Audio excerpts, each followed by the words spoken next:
सत साहेब साहेब गुरु तेरा ही आसरा। प्यारे बच्चों, आओ हम सब मिलकर प्रार्थना करें कि हे परमपिता परमात्मा, पूरी दुनिया को शांति दो, सब जगह खुशहाली अमन चैन रहे, हर जीव सतबुद्धि वाला बने और इस कलयुग में सतयुग आ जाए। प्यारे बच्चों, पिछली वीडियो में आपने सुना पितृ संस्कार और देव संस्कार, लेकिन अब हम चलते हैं कि संस्कार का मतलब आदत होता है। आदत का मतलब स्वभाव होता है, और स्वभाव क्या करवाता है, कैसे करवाता है, ये हमारे संस्कार ही बनाते हैं। तो आइए आज हम जानें, संस्कार ही कलयुग और सतयुग है। और हमारे गर्भ संस्कार है, वो पहला संस्कार होता है, वो भी जीवन में प्रभाव डालता है, क्योंकि पहला संस्कार और अंतिम संस्कार दोनों के बीच में हमने क्या किया, ये हमारे किए हुए कर्म, अपने कर्मों के अनुसार ये इंसान का जन्म और मरण होता है। किसी की मृत्यु दुखदाई होती है, किसी का जन्म दुखदाई होता है। तो आओ हम शुरू करते हैं, संस्कार कलयुग कैसे है और सतयुग कैसे है। तो हम सबसे पहले कलयुग की बात करते हैं।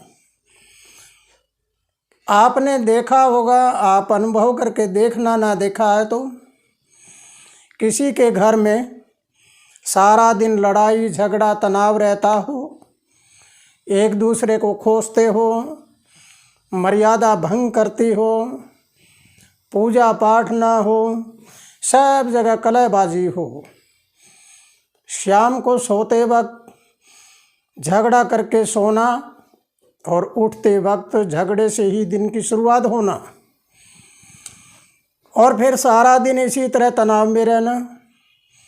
किसी ने खाना खाया, किसी ने नहीं खाया, कोई उठकर कहीं भागा, कोई कहीं भागा, किसी ने लड़ाई झगड़ा करके एक दूसरे को मारपीट किया, और पता नहीं घर में सारा दिन कलहबाजी रहे। ऐसे घर को हम क्या कहें, उस घर में कलयुग शुरू हो चुका है। अर्थात अगर हद से ज़्यादा झगड़ा होने लग जाए तो वहाँ पूरा घोर कलयुग है। प्यारे बच्चों, अगर ये बात आपको समझ आई है कि हम कलयुग संसार में मत देखें, चारों तरफ मत देखें कि कलयुग छा रहा है, कोई मर्यादा पे नहीं है, लोगों को लोग लूट रहे हैं, मार रहे हैं, पता नहीं क्या क्या और बातें कर रहे हैं। नहीं, पहले हम अपने आप को खोजो, सोचो अपने बारे में कि मैं झगड़ालू हूँ, मैं मर्यादाहीन हूँ, मैं अपने जीवन को समझ नहीं पा रहा, मैं क्या हूँ। उसके बाद में तुम अपने घर को देखो कि तुम्हारे घर में कलयुग है या सतयुग। अगर तुम्हारे घर में कलयुग की बातें चल रही है, सारा दिन तनाव में रह रहे हो, पति है वो पत्नी को पीट रहा है, पत्नी है वो पति को गालियाँ निकाल रही है, बेटा बाप को मार रहा है, भाई बहन में झगड़ा हो रहा है, अदालतों में जा रही हैं, जायदाद के लिए लड़ रही हैं, ऐसे घर को आप कहिए कि इस घर में कलयुग है। अगर तुम उस घर को सुधार लेते हो तो फिर बाहर सतयुग अपने आप शुरू हो जाएगा।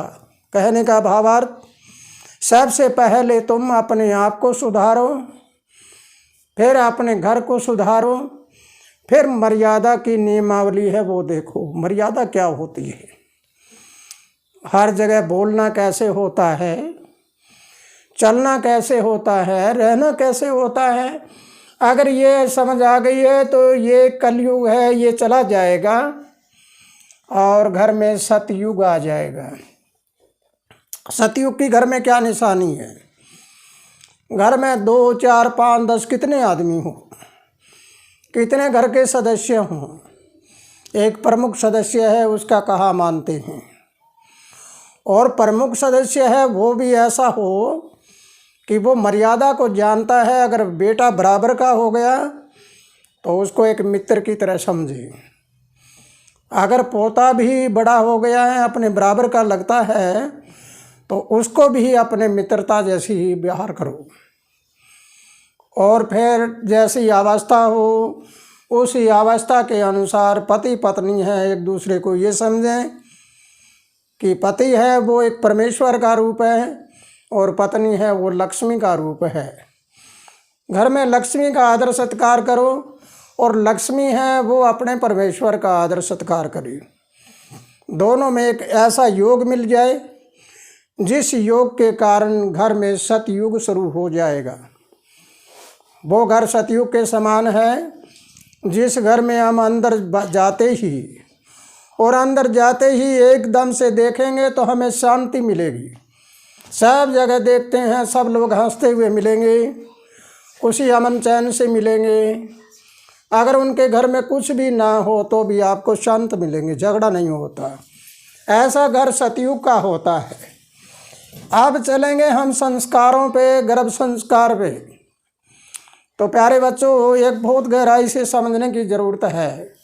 अगर आपने इस गहराई को समझ लिया है तो आपको बहुत सी बातों का ज्ञान हो जाएगा। ये हमारी कोशिकाएं होती है, ऐसी शैल लगे हुए होते हैं जैसे ईंट होती है, ऐसे हमारे शरीर में ये ईंटों की तरह जुड़ा हुआ होता है। हर कोशिकाएं होती है। इसमें हमारे शरीर में 5 प्रकार के पानी होते हैं, जिसमें सबसे उत्तम जल जो होता है बिंदु। अब हमें जानना है कि गर्भ संस्कार में क्या होता है। अब 2 कोशिकाएं मिलती है आपस में और 2 कोशिकाएं मिलके एक शरीर का निर्माण होता है। जब शरीर का निर्माण होता है तो ये कोशिकाएं असर डालती है कि कौन कोशिका में कौन सा स्वभाव है और कौन कोशिका में कौन सी आदत है, कौन से संस्कार हैं। तो शरीर में पहले भी आपको बताया कि माता और पिता का दोनों का अंश होता है। माता का अंश होता है ये बाहर वाला मांस और हड्डियों के ऊपर लगा हुआ मांस, और पिता का अंश होता है हड्डियाँ। अब हड्डियाँ और मांस दोनों मिलके और हमारे गर्भ में एक आकृति ले लेता है।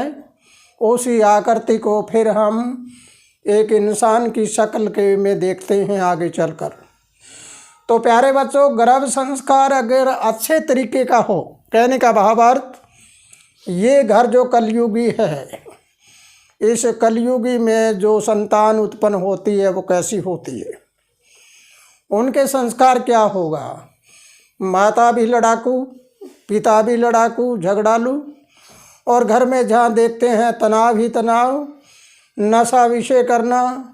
उनको ये भी पता नहीं कि तुम इंसान हो या पशु हो। इससे तो बेहतर पशु होते हैं जो अपनी मर्यादाहीन नहीं होते। पशु प्राकृतिक नियम पर चलते हैं। तो ऐसे कलयुग में गर्भ संस्कार जो होते हैं, उन संस्कारों में क्या होता है आगे चल के, संतान के वही स्वभाव बन जाता है, संतान का उसी तरह की आदत बन जाती है, वही संस्कार पैदा हो जाते हैं। अगर ये सतयुग है, सतयुग का मतलब हमारे अंदर सतयुग है, घर में सतयुग है, तो यहाँ पहला गर्भ संस्कार होगा तो बड़े अच्छे तरीके से और बड़ी अच्छी विचारधारा से, ऐसी माता है या बहन है, बेटी है, वो अच्छे ग्रंथों को पढ़ना और करना और बहुत अच्छी विचारधारा में रहती है। तो ज़रा सोचिए, ऐसे संस्कार में जब बच्चा जन्मेगा तो वो कैसा आएगा। ये क्रिया होती है 40 से 48 दिन तक।